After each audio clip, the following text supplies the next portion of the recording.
If there were no Christians, we would not have medical care as we now know it. Are you ready for some good news?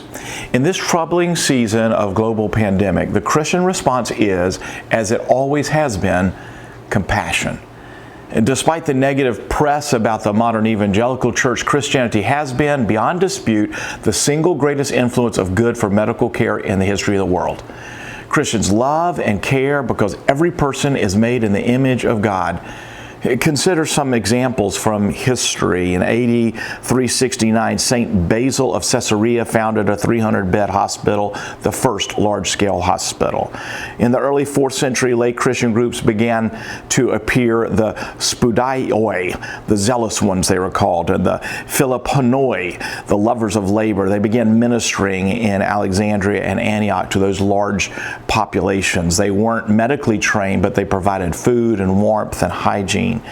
In Alexandria, Egypt, in 416 AD, the Christian patriarch of the city organized a corps of men to transport and nurse the sick. They were called the Parabolani, the reckless ones, because they risked their lives while assisting the sick. Christian Emperor Charlemagne decreed that every cathedral should have a school, monastery, and hospital attached.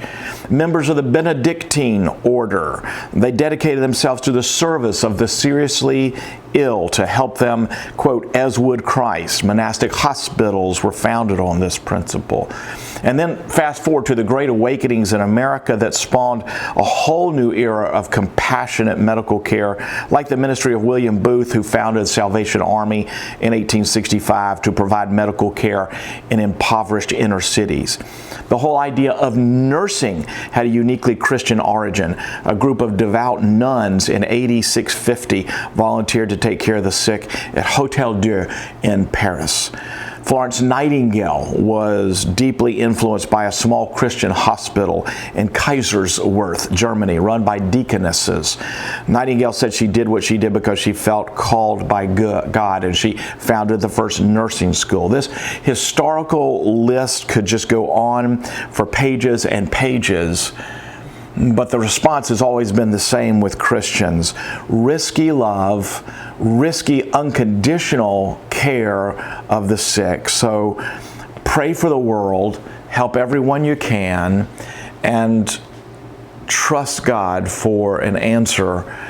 That's the heart of Christ, always has been, and that's the gospel.